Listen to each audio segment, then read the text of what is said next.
মাইনের কৌশলগত ঝুঁকি নিয়ে আজকের এই ছোট্ট কিন্তু দারুণ গুরুত্বপূর্ণ আপডেটে আপনাদের সবাইকে স্বাগতম।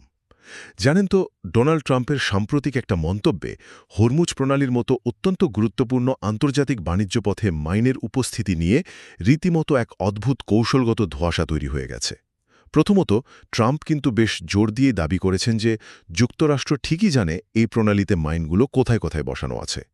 এটা নীতি নির্ধারকদের জন্য আক্ষরিক অর্থেই একটা বড়সড় সতর্কবার্তা, কারণ এই মাইনগুলো বৈশ্বিক নৌ চলাচলের জন্য সরাসরি একটা বিশাল হুমকি।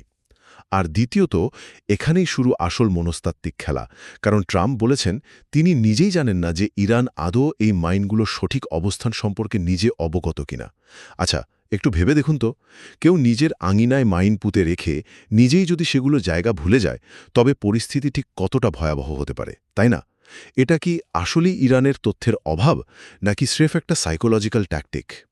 হরমুজ প্রণালীর এই মাইন রহস্য আর তথ্যের এমন চরম অস্পষ্টতা কিন্তু বিশ্ব নেতাদের জন্য সত্যিই এক বিশাল কৌশলগত সতর্কবার্তা।